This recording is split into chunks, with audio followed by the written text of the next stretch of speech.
Today we're going to be checking out the Mixwave Hazelrigg VLC. Hazelrigg. This is a plug-in model of a tube preamp, which would be normally used to be going into your interface, but today we're going to be using it in a slightly different use case. And I'll be showing you guys how to take your guitar mix from this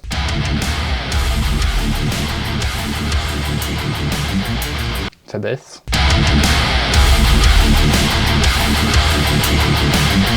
Just by using this one plugin at the end of your guitar chain to bring some life into it. So we'll go ahead and hop in Reaper and we'll take a listen to the before and after that I got, and then we'll go ahead and start from scratch and see how we got there. All right, so this is the Mixwave Hazelrigg VLC. This is, like I said, a preamp emulation kind of thing, but we're going to be using it on the bus for the guitars to kind of bring them to life. A lot of the time using amp plugins, they can be very like sterile or just boring sounding.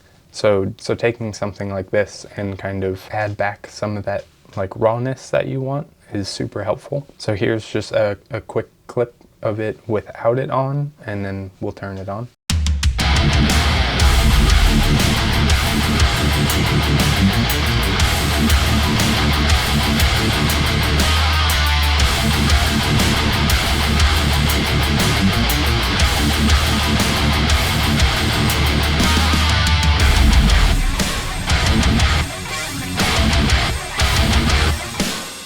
So what I'm hearing that I got out of this was a little more saturation, and not like a super clean saturation either, just like dirtied it up a little bit. And then in the EQ, the frequency selectors don't tell you what the actual frequencies that they're adjusting is, but I noticed that these on the low cut and low boost, these take out a lot of like boxiness and clean up a lot of mud, which we'll go through all the little settings and I'll show you guys exactly how that sounds. And then for the high boost and high cut, the switches up add like a really good upper mid boost that helps it stick out in the mix and also just makes it more clear sounding. So I'll set all this to default and we'll kind of just move them around and see how they sound. So how it is currently, I have everything set to either, noon or 0. And then I just got the volumes to kind of match whether the plugin is on or off. And so we'll turn the EQ off and we'll go through each of these mic, line, and instrument settings. From what I understand, the instrument and line settings have the same saturation from this input gain knob, but slightly different EQs. And then the mic setting has a different saturation, like clipping sound. And so we'll go through the 3 of those and see how they sound.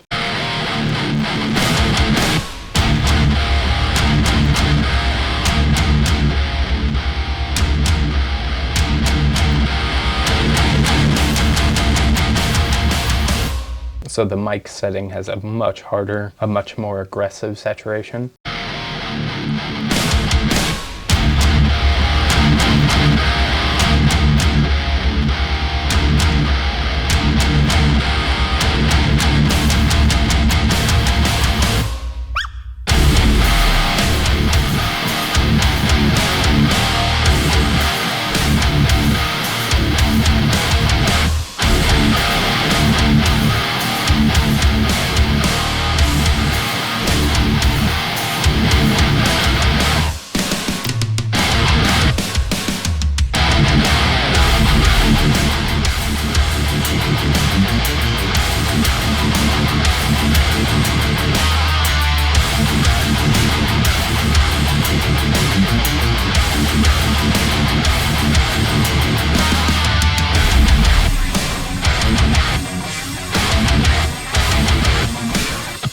The line and instrument settings have pretty much the same saturation, but the EQ is a little different, like I said. It seems like the instrument one has a little more upper mids than the line one, but could just be me.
So with that pushed up pretty high, we're getting some clipping, but it's not super offensive, I wouldn't say, which once we get into the EQ, we can kind of tame that a little bit. With that being said, let's hop into the EQ and kind of see what's going on there. I think I'm liking the line setting more just because it doesn't push that high mid as much.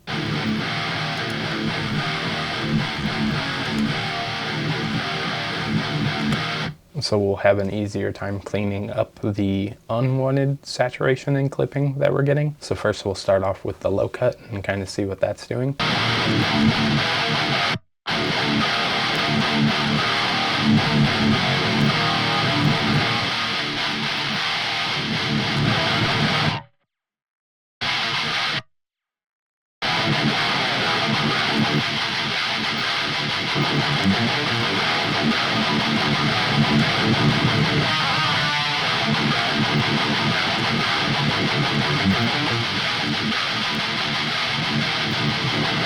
So with the switch on the low cut down, it seems like it's cutting out some of the extremely low stuff, which isn't really needed. And then with the switch up, it's cutting out kind of like an important part of the guitar tone. So we'll go ahead and leave the switch down for that and find a good spot on the low cut where it sounds good.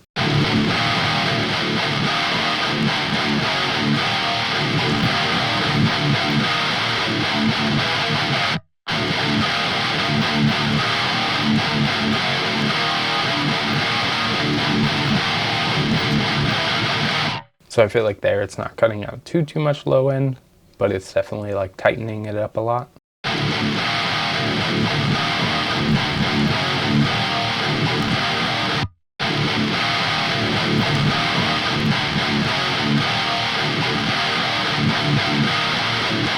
And so now we'll check out the low boost and see where those are sitting.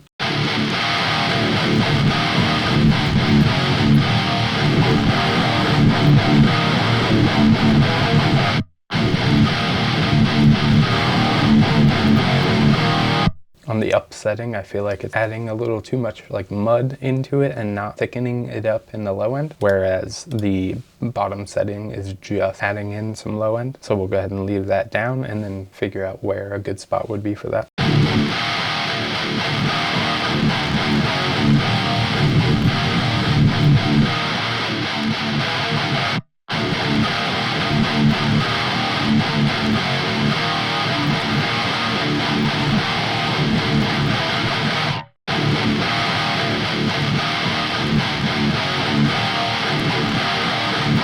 So already I feel like we're getting a tighter but more full sound, which is cool. So now we'll move on to the high boost and see what that sounds like.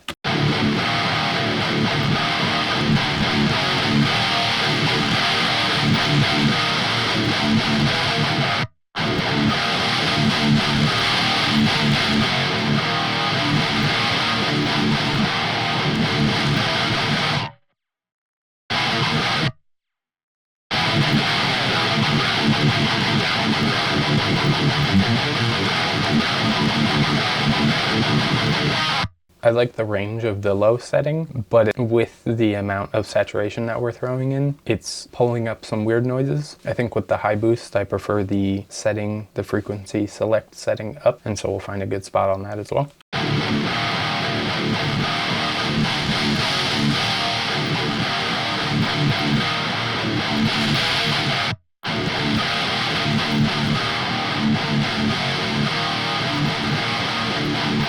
And then we'll check out the high cut.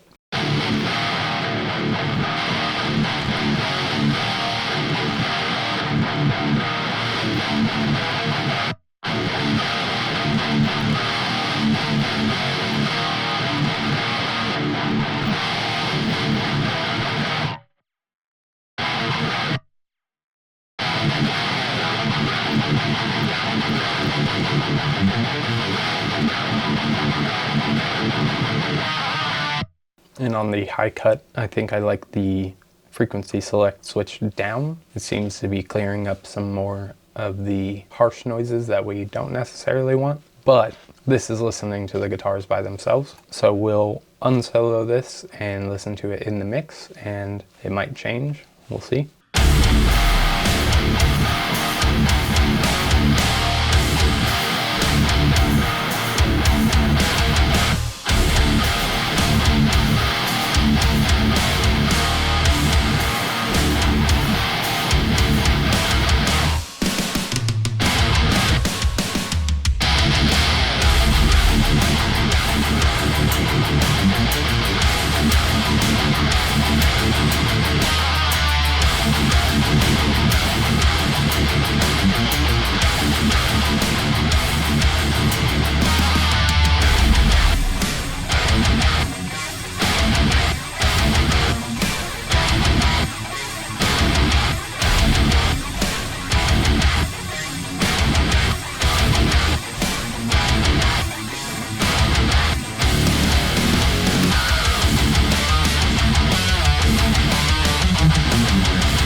So yeah, in the mix, I ended up putting the switch for the high cut up. And personally, I think the clipping and everything is subtle enough where it's kind of just fitting inside the mix. Could go in with an EQ and get anything you don't like afterwards, but I think this adds a lot of character to the guitar and lets it stick out in the mix more, and without being too loud or too processed sounding, I would say. That is the Mixwave Hazelrigg VLC, which I should probably mention, Mixwave did send me this plugin, but I was not paid to make this video, and you can do this type of thing with any preamp emulation plugin kind of thing, or even just a saturation plugin and an EQ. You can do pretty much the exact same thing. When they sent this over, I messed with it and thought this might be a cool tip to show you guys. So yeah, if you enjoyed this video, make sure to like and subscribe. And as always, I have a Z Sounds affiliate link down in the description. If you want to pick something up, it helps me a ton. And yeah,